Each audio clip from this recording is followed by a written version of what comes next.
আসসালামু আলাইকুম। এইচএসসি দ্বিতীয় বর্ষের শিক্ষার্থীরা বা যারা রানিং পরীক্ষার্থী আছো, সো তোমাদের জন্য ভিডিওটি গুরুত্বপূর্ণ হতে যাচ্ছে, বিশেষ করে সায়েন্সের কেমিস্ট্রি সেকেন্ড পেপার চ্যাপ্টার 1 পরিবেশ রসায়নের একদম হাইলাইটেড পয়েন্টগুলো। আমি টাইটেল দিয়ে রেখেছি chemistry second paper chapter 1 highlights, অর্থাৎ যে টপিকগুলো তোমার ইনকমপ্লিট রেখে পরীক্ষার রুমে যাওয়াটা একরকম পাপ। সহজ কথাই বলি, এটা সিকি এমসিকি বোথ কাজে লাগবে ইনশাল্লাহ। সো হ্যাঁ স্যার, এগুলোই সরাসরি আসবে এটা বলা যায় না, বাট এই কনসেপ্টগুলো এই টপিকগুলো ঘুরে ফিরে বিভিন্নভাবে তোমরা দেখেছো। সো তোমরা কোশ্চেনগুলো যারা দেখছো বা অলরেডি এই অধ্যায়টা যারা পড়েছো, তো ধরতেই পারছো যে ঘুরে ফিরে কিন্তু এগুলোই হাইলাইট করা হয় যখন তোমরা মডেল কোশ্চেন দেখছো, প্রিভিয়াস ইয়ারের কোশ্চেনগুলো এগুলো দেখছো। কথা বলাবো না, সরাসরি অ্যাকশনে আসি। একটু দ্রুত কথাগুলো বলে যাবো, আশা করি তোমরা রিলেট করতে পারবা, বিকজ অফ তোমরা এই অধ্যায়টা অলরেডি টপিক ওয়াইজ কমপ্লিট করেছো, পড়েছো।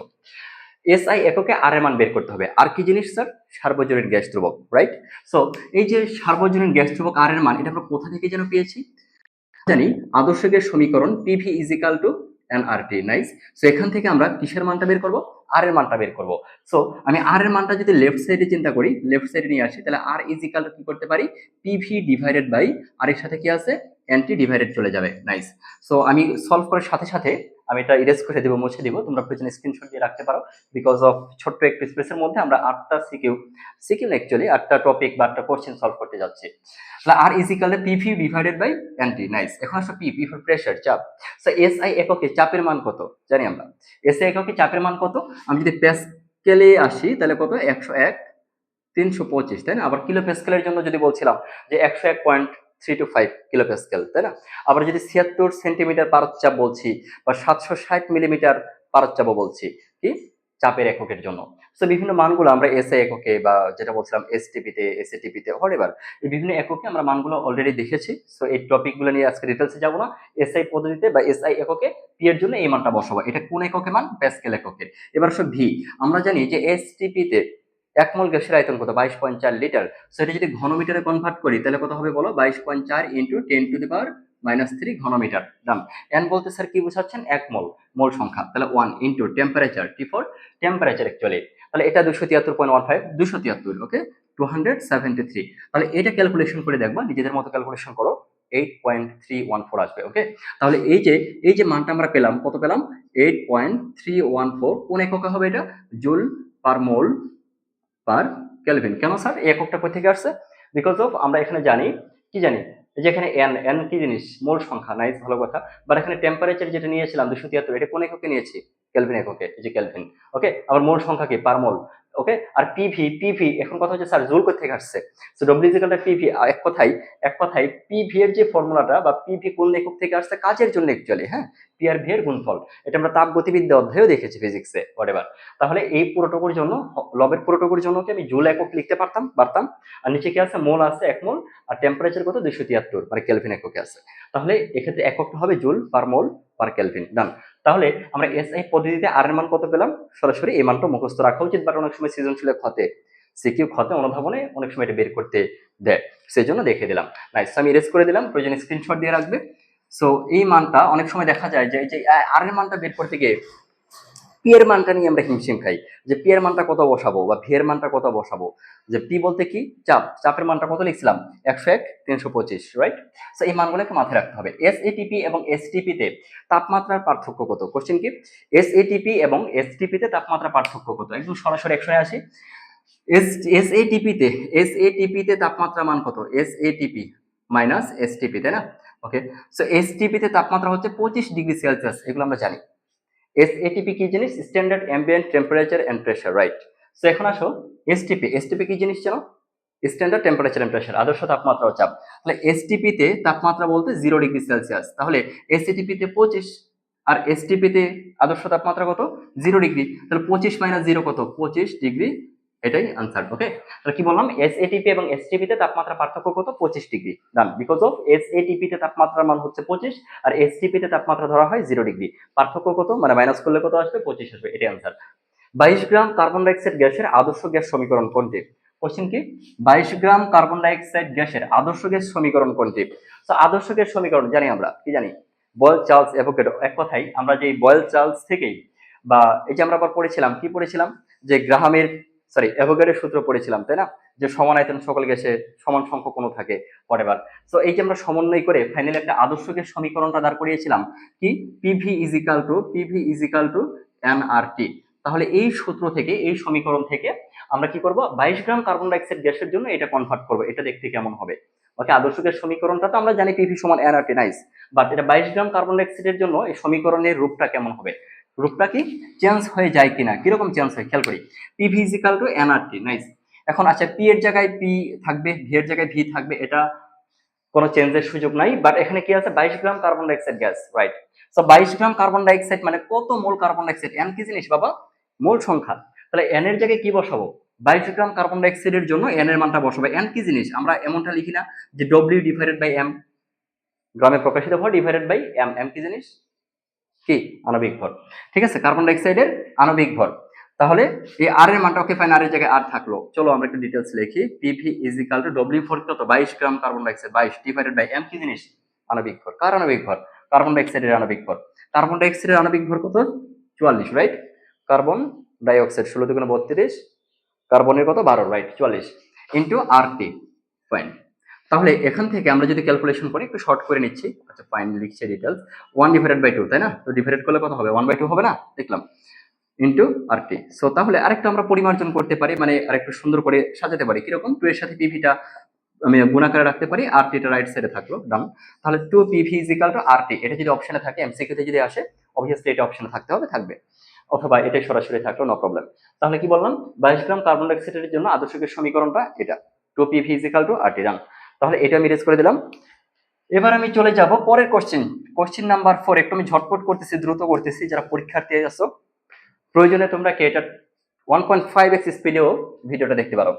হ্যাঁ, 64 গ্রাম 64 গ্রাম অক্সিজেন গ্যাসের জন্য ভ্যান ডার ওয়ালস সমীকরণটা কোনটি। এই যে আদর্শ গ্যাসের সমীকরণটার যে সংশোধিত রূপ কিরকমটা ছিল বলো তো আমাকে।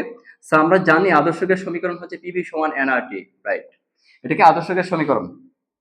এখন এই আইডিয়াল গ্যাস ইকুয়েশনটাকে আমি কি করতে পারি, আদর্শ গ্যাস সমীকরণটাকে যে সংশোধন করা হয়েছিল, চাপের সংশোধন, আয়তনের সংশোধন, বিষয়টা কিরকম ছিল, বিষয়টা এরকমটা ছিল, P plus N square A by V square into, এই যে ভিটা, ওকে ভি লিখলাম, V minus N B is equal to right সাইডে কি আছে এনআরটি। সো এটার আমি ডিটেলস এক্সপ্লেনেশনে যাচ্ছি না, সো এগুলো তোমরা জানো, এটা হচ্ছে ভ্যান ডার ওয়ালস সমীকরণের রূপ। এখন এখানে এই ভ্যান ডার ওয়ালস সমীকরণটা কেমন হবে, কার জন্য, 64 গ্রাম অক্সিজেনের জন্য, ওকে। তাহলে পি এর জায়গায় পি থাকবে, এটা তো চেঞ্জ করার কোনো সুযোগ নেই, কোশ্চেনে আমাদের পি নিয়ে কোনো কথা বলে নাই। এন স্কয়ার এ, এন বলতে আমরা কি বুঝতেছি, ঘুরে ফিরে কিন্তু একই কথা। এন বলতে কি বোঝাচ্ছে, এন মানে আণবিক, এন মানে কি মোল সংখ্যা, ওকে, এন ফর মোল সংখ্যা। চলো আমি মোল সংখ্যাটা একটু সেপারেটলি কি বলছি, যে এই যে এন স্কয়ার এটা আছে না, এই এন এর মানটা একটু সেপারেটলি আমি তোমাকে বের করে নিয়ে আসি। সো এন বলতে কি বলছো তুমি, W divided by M, W for এখানে কত 64 গ্রাম, রাইট, 64 গ্রাম। এম কি আণবিক ভর, কার, অক্সিজেনের। ও2, ও2 কত 16 দোকানে 32, ঠিক আছে 32। তাহলে যদি ডিভাইড করে দাও তাহলে কত হবে 2। তাহলে মোল সংখ্যা এন এর মান কত পেয়েছি, 2 পেয়েছি, শিওর। তাহলে এন এর মান কত পেয়েছি, 2 পেয়েছি, মোল সংখ্যা 2, মুছে দিলাম। তাহলে এন এর মান কত 2, তাহলে এন এর প্লেসে আমি 2 বসাই দিছি, স্কয়ার আছে, ওকে, একবারে কাজটা করে ফেলি।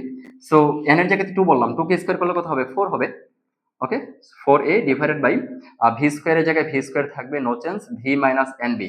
এন এর জায়গায় কত বসাবো, এন সমান কি মোল সংখ্যা কত পেয়েছে, 2 পেয়েছে, 2b।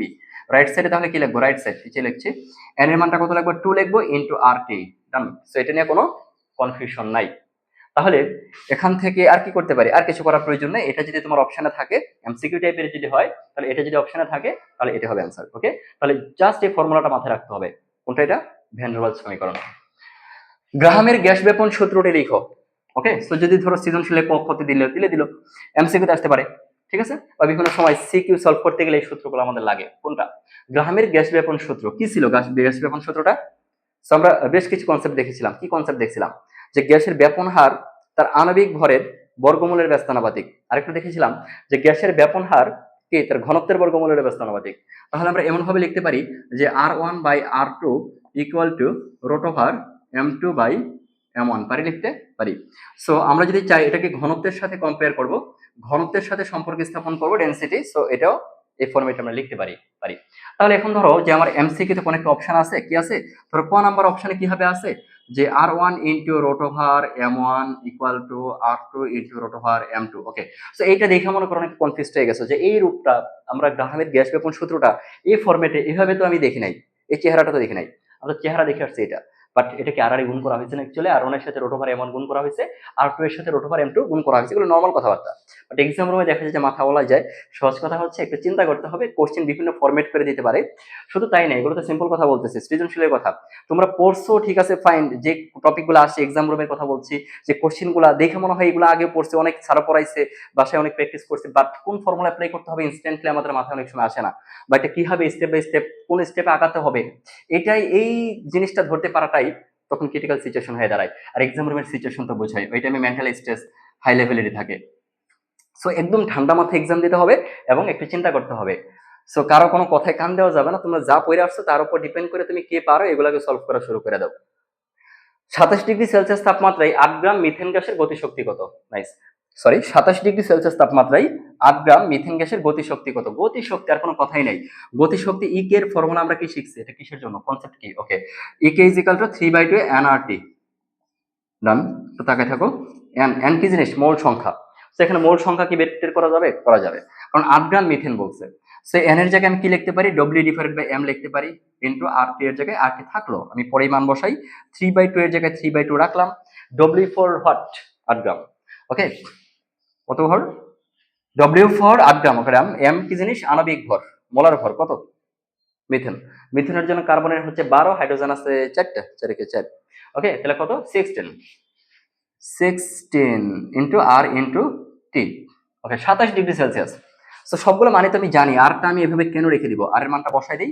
আর এর মান স্যার কত বসাবো? এই জায়গায় স্টুডেন্ট একটু প্যাচ লাগাই দেয়। আর বলতে কি বুঝি? আর হচ্ছে এসআই এককে আর এর মান 8.314। আরেকটা আমরা মান জানি, আর এর মান কোন মান জানি বলো তো আমাকে? আর আরেকটা ভ্যালু জানি কত? 0.0821, এরকম একটা মান জানো কত? লিটার অ্যাটমসফিয়ার পার মোল পার কেলভিন। ঠিক আছে, এটা এককটা মাথায় রাখতে হবে, লিটার অ্যাটমসফিয়ার পার মোল পার কেলভিন। ইঞ্জিনিয়ারিং এককে, ক্যালোরি এককে, বা বিভিন্ন এককে দেখবা আর এর মানটা তোমাদের বই দেওয়া আছে, সবগুলো এককে মনে রাখা উচিত। বাট ন্যাচারালি আমাদের কি এই মানটা, এসআই এককের মানটা, আর এই যে লিটার অ্যাটমসফিয়ার এককে যে আর এর মানটা, এই দুইটা মানই আমাদের সৃজনশীল সলভ করতে গেলে বেশি অ্যাপ্লাই করতে হয়। What ever 8.314, 0.08।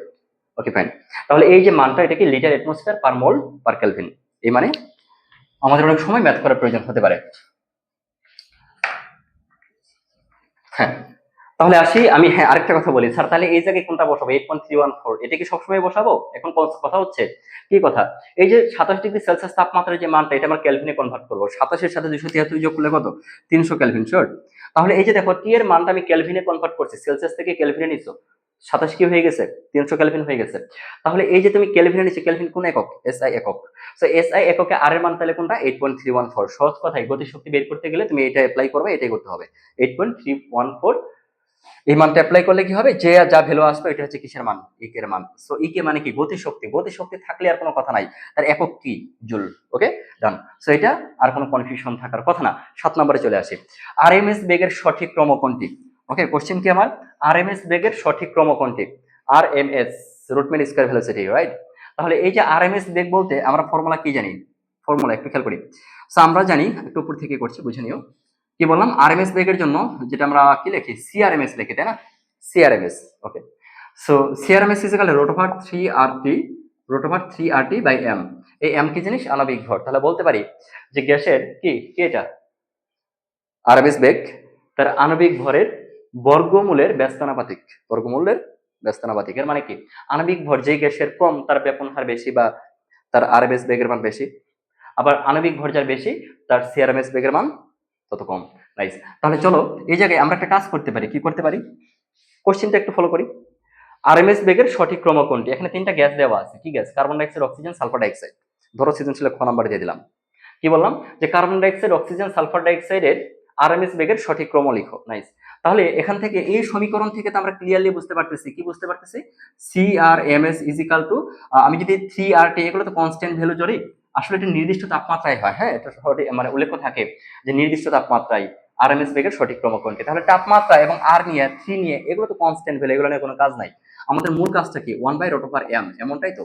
তাহলে আমরা বলতে পারি যার এম এর মান বেশি, তার সিআরএমএস বেগের মান কম, শিওর? তাহলে এম কি? এম হচ্ছে আণবিক ভর। তাহলে এখন আমাদের দেখার বিষয় কার্বন ডাইঅক্সাইড, অক্সিজেন এবং সালফার ডাইঅক্সাইড কোনটার আণবিক ভর কত। রিপিট করছি কথাটা। কি বললাম আমি? যেটার এম এর মান, যে গ্যাসের এম এর মান কম, মানে আণবিক ভরের মান কম, তার সিআরএমএস বেগের মানটা বেশি। আর যেটার এম এর মানটা বেশি, তার সিআরএমএস বেগের মান কম।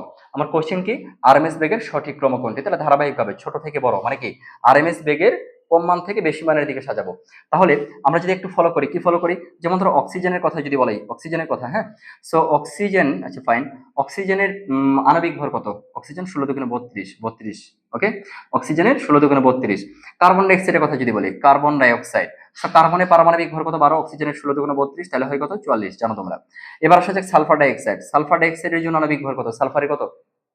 16 দুগুণে 32 প্লাস অক্সিজেনের কত? অক্সিজেনের 16 দুগুণে 32 হবে, ঠিক আছে। অক্সিজেনের পারমাণবিক ভর কত? অক্সিজেন 16, 16 সাথে অক্সিজেন কয়টা আছে? দুইটা আছে, তাহলে 16 দুগুণে 32, 32 কত হচ্ছে? 64, ওকে। তাহলে আমরা দেখতে পাচ্ছি কার আণবিক ভরের মানটা কম? অক্সিজেনের আণবিক ভরের মানটা কম। তারপরে কোনটা? কার্বন ডাইঅক্সাইড, তারপরে সালফার ডাইঅক্সাইডের সবচেয়ে বেশি 64। তাহলে আমি বলছিলাম যেটার আণবিক ভর কম, যার আণবিক ভর কম তার ব্যাপন হার বেশি, বা কোশ্চিন তো আরএমএস বেগ, তার আরএমএস বেগের মান বেশি। তাহলে আণবিক ভর কম কার? অক্সিজেনের। তাহলে অক্সিজেনের আমরা যদি নিচে ফাইনালি সলিউশনটা লিখে আনসারটা লিখি, কি অক্সিজেনের আরএমএস বেগের মানটা সবচেয়ে বেশি, তারপরে কি কার্বন ডাইঅক্সাইডের, তারপরে কি গ্রেটার দেন বলো?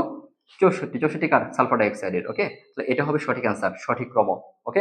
অনেক সময় এমসিকিউতে এরকম থাকতে পারে, নিচের কোন আরএমএস বেগের সঠিক ক্রম কোনটি? নিচের কোনটি আরএমএস বেগের সঠিক ক্রম, ওকে।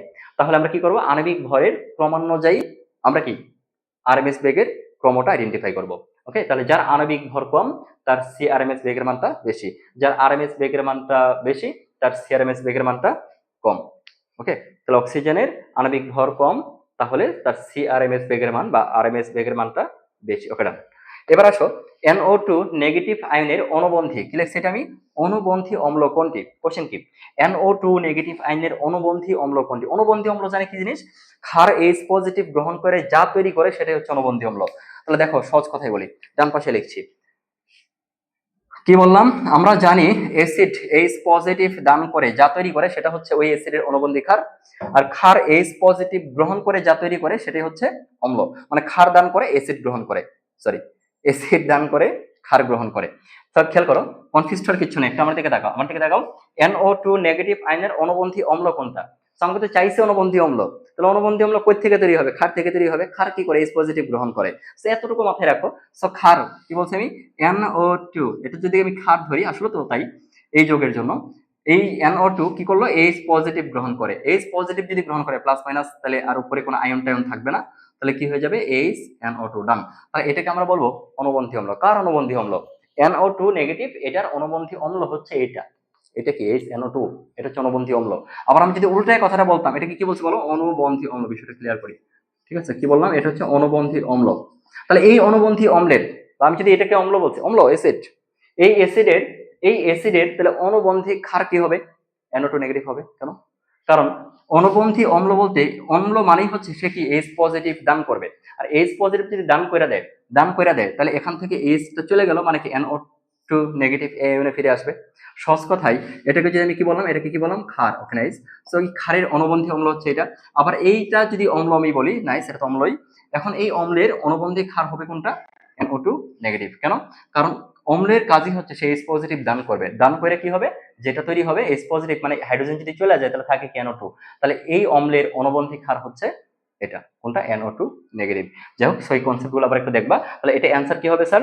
NO2 নেগেটিভ আয়নের অনুবন্ধী অম্ল কোনটা? তাহলে অনুবন্ধী অম্ল চাইছে, তাহলে অবশ্যই ক্ষার থেকে অম্ল হয়েছে নাকি? তাহলে এটা ক্ষার, ক্ষারের কাজ কি? ক্ষার হচ্ছে H পজিটিভ গ্রহণ করবে, এতটুকু মাথায় রাখো। কি হয়েছে? ক্ষার H পজিটিভ গ্রহণ করছে। ক্ষার H পজিটিভ গ্রহণ করলে ঘটনা কি দাঁড়াইছে? এখানে যে সংযোজিত হয়ে, মানে এক কথাই যোগটা হয়েছে HNO2, ওকে। তাহলে অ্যান্সার কি হবে এটার? এটার অ্যান্সার হবে HNO2। তাহলে NO2 আয়নের অনুবন্ধী অম্ল হচ্ছে HNO2। That's it.